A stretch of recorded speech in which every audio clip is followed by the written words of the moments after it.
Buenos días, buenas tardes. Mi nombre es Julieta Morales, soy docente en el área de infectología de la Facultad de Ciencias Médicas perteneciente a la Universidad Nacional de Cuyo.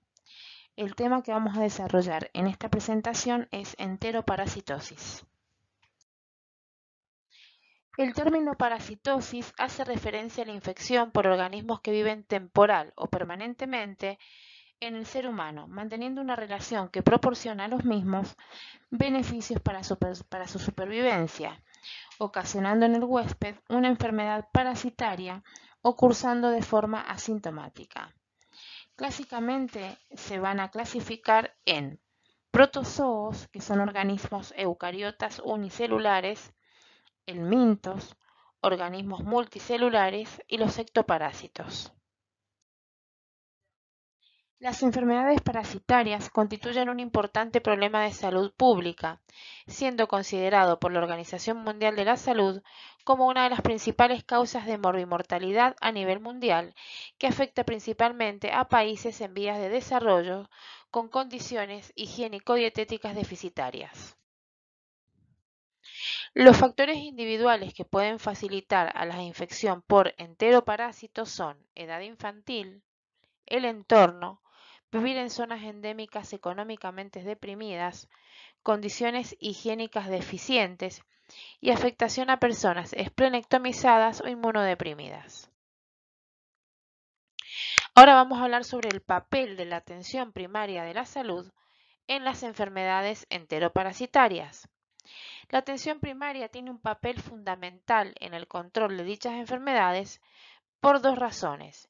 Primero, porque abarca de manera global, directa y accesible factores que pueden verse implicados en la transmisión de las mismas. Además, ejerce su función en áreas delimitadas, lo que permite un conocimiento de la estructura poblacional, pudiendo ejercer acciones sobre áreas geográficas limitadas. El planteamiento extrahospitalario de estas enfermedades se basa en cuatro pilares. Primero, la detección precoz de la enteroparasitosis, participación activa de los sistemas de vigilancia epidemiológica a través de la declaración de casos y brotes epidemiológicos, manejo de los procedimientos diagnósticos y medidas terapéuticas, conocimiento de los criterios de derivación hospitalaria para el control de las enfermedades parasitarias, es decir, derivar a centros de alta complejidad en el caso de que no puedan ser atendidos en centros de salud. Bueno, vamos a hablar las generalidades de los métodos diagnósticos de las enfermedades enteroparasitarias. El estudio coproparasitario es el método diagnóstico principal para el estudio de las enfermedades parasitarias en el ámbito extrahospitalario. No todos los enteroparásitos presentan eliminación por heces. La eliminación de parásitos o huevos en las heces no es constante. Siempre debe de primar la sospecha clínica y ante un resultado negativo se debe solicitar nuevamente el estudio. Los principales motivos por los que debemos presentar un estudio coproparasitario son los siguientes. Diarreas prolongadas que duren entre 7 a 10 días de evolución y no respondan a antibióticos como la ciprofloxacina. Diarrea en viajeros. Diarreas en pacientes con VIH e inmunodeprimidos. Diarreas mucosanguinolentas que no responden a antibióticos y perduran en el tiempo, pacientes con una eosinofilia marcada, dolor abdominal de larga evolución y pérdida de peso, sobre todo en niños, que se ve directamente asociada a desnutrición infantil. Bueno, ¿cómo vamos a realizar el coproparasitario? Se deben de recoger 3 muestras en días alternos en 3 frascos adecuados, recogiendo entre 2 a 4 gramos de heces, evitando la contaminación con orina o agua. Se recogen los datos de filiación y epidemiológicos del paciente.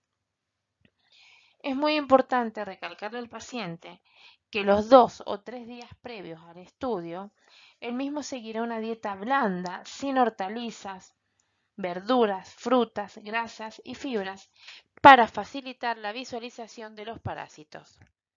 Existen fármacos como el metronidazol que pueden alterar la detección de parásitos y deben suspenderse antes del estudio. Si macroscópicamente vemos formas compatibles con parásitos en la región anal o en las heces, se recogerán en recipientes y se añadirá suero fisiológico para ser remitidos al laboratorio. Debemos tener en cuenta la importancia de la predominancia de la eosinofilia en las infecciones por enteroparásitos.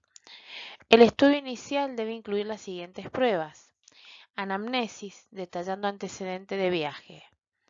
Recordemos siempre que existen parásitos que pueden estar latentes durante años. Exploración física exhaustiva. Hemograma para evaluar el grado de eosinofilia y el estado de las otras series. Estudio bioquímico que incluya transaminasas, enzimas de colestasis, función renal y muscular, radiografía de tórax y sedimento de orina. Estudio coproparasitario y serología para VIH si existen factores de riesgo o sospecha clínica. Bueno, ahora vamos a hablar sobre la Giardia duodenalis. Es un protozoo flagelado de distribución cosmopolita responsable de la giardosis. El hombre es el principal reservorio y la infección se transmite a través de la ingestión de quistes presentes en el agua o en los alimentos, o bien por vía fecal oral a través de las manos u objetos contaminados. Su incidencia es mayor en niños, personal de instituciones y manipuladores de alimentos. La clínica puede ser asintomática o sintomatología intestinal aguda como diarrea mucosa, no sanguinolenta, anorexia, náuseas, dolor abdominal de tipo cólico, a predominio en epigastrio y meteorismo. Los casos más graves se presentan como un síndrome de mala absorción con estatiorrea e intolerancia a la lactosa. El diagnóstico se va a confirmar mediante la detección de quistes en el estudio coproparasitario. Puede ser difícil por la eliminación errática de quistes en las heces. En ocasiones se puede precisar de otras técnicas diagnósticas como el aspirado o biopsia duodenal, ya que el duodeno es la localización principal del parásito. Podemos valorar también la posibilidad de repetir el estudio coproparasitario, aumentando la toma de muestras a 6 antes de proceder a técnicas invasivas. En cuanto al tratamiento, vamos a decir que se tratan las personas sintomáticas y pacientes asintomáticos que residen en países desarrollados, ya que en aquellos en vías de desarrollo la reinfección es constante. Manipuladores de alimentos, aunque habiten en regiones con elevada endemicidad. La principal opción terapéutica la constituye el empleo de nitroimidazoles como el metronidazol y el tinidazol. El tratamiento de elección es metronidazol 500 miligramos cada 8 horas durante 5 a 7 días. En la mujer embarazada, el tratamiento de elección es la paromomicina en dosis de 500 miligramos cada 8 horas durante 10 días. En ocasiones, el tratamiento de la giardiasis debe de repetirse para lograr la desaparición de los síntomas y la infección parasitaria. Esto puede ocurrir por 4 motivos: reinfección, principalmente en países en vías de desarrollo con alta endemicidad; resistencia a los nitroimidazoles; estados de inmunodeficiencia como la infección por el VIH y la hipogamaglobulinemia; la intolerancia a la lactosa secundaria a la infección. En estas ocasiones, está indicado repetir el estudio coproparasitario y descartar una inmunodeficiencia asociada. Se pide serología para el VIH y proteinograma. Excluida esta última y ante la ausencia del parásito en el estudio microbiológico, La opción terapéutica recomendada es la retirada de los productos lácteos de la dieta durante un mes. Enterobius vermiculares, conocido vulgarmente como oxiuro o lombriz intestinal. Es un helminto del grupo de los nemátodos intestinales, de distribución cosmopolita, responsable de la enterobiasis o boxuriasis. El hombre es el principal reservorio y la infección se transmite por ingestión de alimento, agua, objetos o manos contaminados con huevos del parásito. Aunque la infección por oxiuros puede ser asintomática, debemos sospecharla en aquellos individuos, predominantemente niños, que manifiesten prurito anal, principalmente nocturno. Pueden asociarse otros síntomas como irritabilidad, anorexia, dolor abdominal, prurito vulvar como consecuencia de una vaginitis por migración de larvas hacia el tracto genital femenino. Ocasionalmente las formas adultas pueden visualizarse de forma directa en la inspección de la región perineal o en las heces. El diagnóstico se basa en la detección de huevos en el margen perianal haciendo uso del test de Graham, aunque con menos frecuencia también pueden detectarse huevos en heces, orina o exudado vaginal. Los huevos de Enterobius vermicularis no son visibles habitualmente en las heces. Test de Graham. La recogida de la muestra se debe hacer por la mañana, antes de que el paciente se lave, ya que las hembras adultas de Enterobius vermicularis efectúan la puesta de huevos en la madrugada, momento en que el huésped presenta mayor cantidad de los mismos. Se hace uso de un trozo de cinta adhesiva transparente. A continuación se separan los glúteos y se presiona por la zona adherente contra los márgenes del ano, impregnándola lo mejor que podamos. Después se pega la cinta adhesiva sobre un porta de cristal, procurando extenderla a lo largo. Este se introduce en un frasco estéril o en un sobre que se rotula y se conserva en la nevera. Se recogen 3 muestras en 3 días diferentes, utilizando un porta de cristal distinto para cada día. Es muy importante que la persona que recoge la muestra se lave las manos con abundante agua y jabón para evitar el contagio.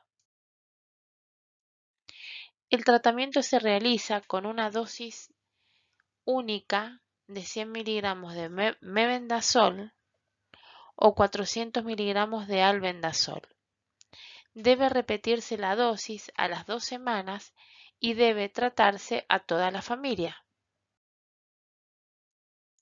Ascaridiasis.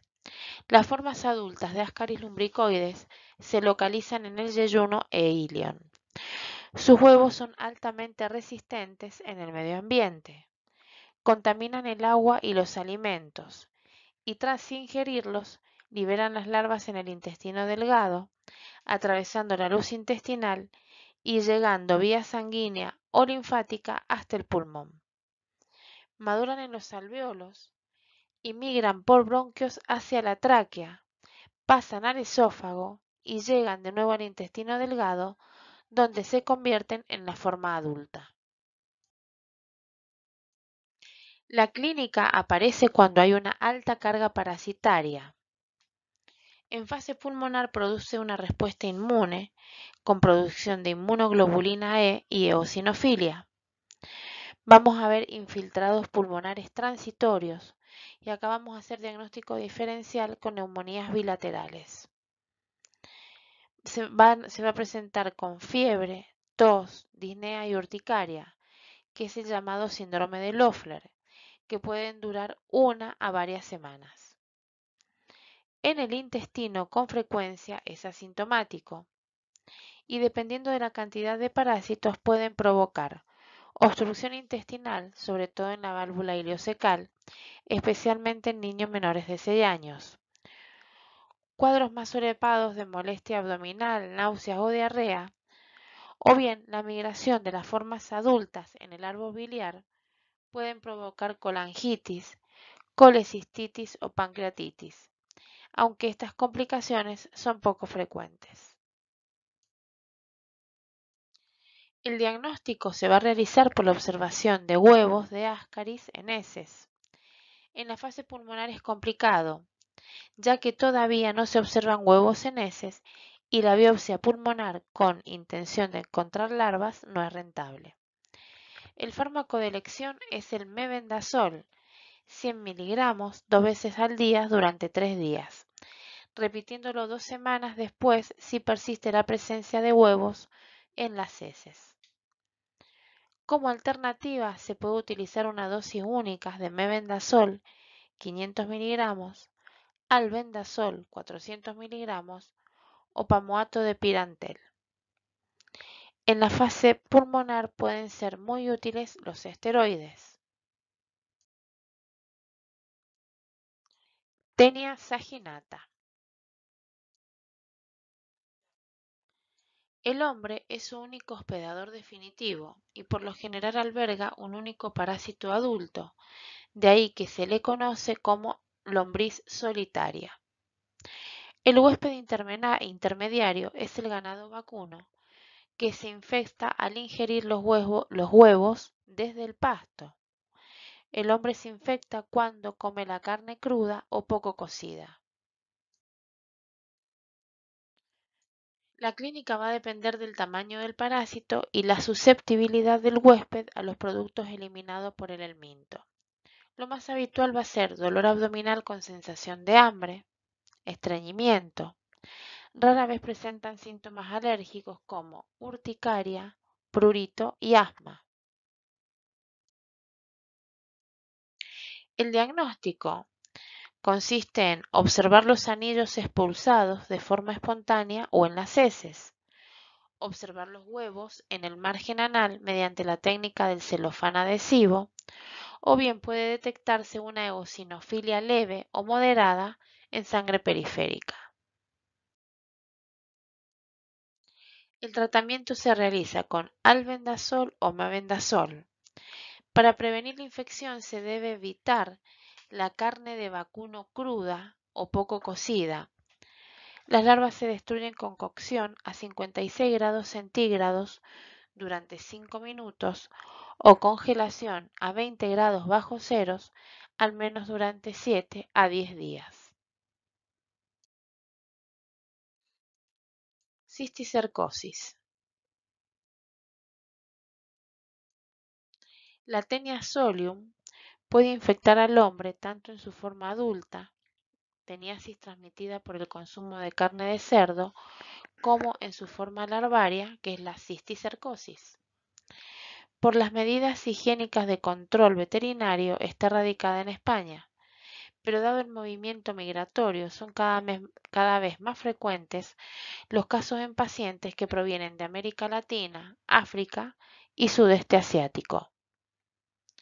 El hombre adquiere la cisticercosis al ingerir los huevos de Taenia solium por contaminación persona a persona, a través de agua y alimentos o por autoinfestación a partir de los huevos producidos por una tenia adulta parásita intestinal del propio individuo.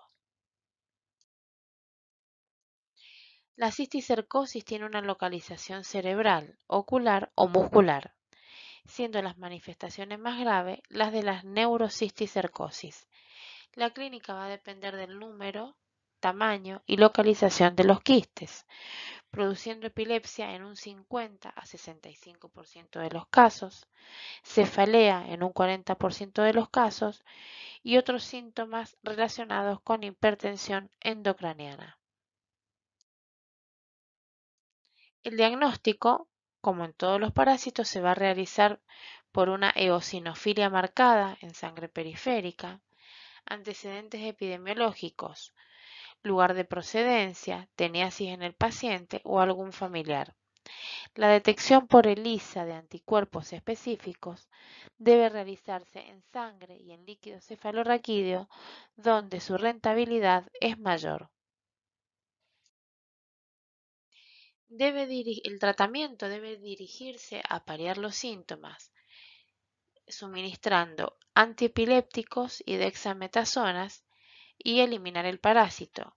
El tratamiento para eliminar el parásito es el albendazol, 15 miligramos kilo día en 3 dosis, al menos durante 3 semanas, siendo el praziquantel una alternativa. La cirugía se reserva actualmente para casos sin respuestas al tratamiento médico. Bueno, con cisticercosis terminamos este tema de enteroparásitos. Cualquier duda me la hacen saber a través de la plataforma. Muchas gracias.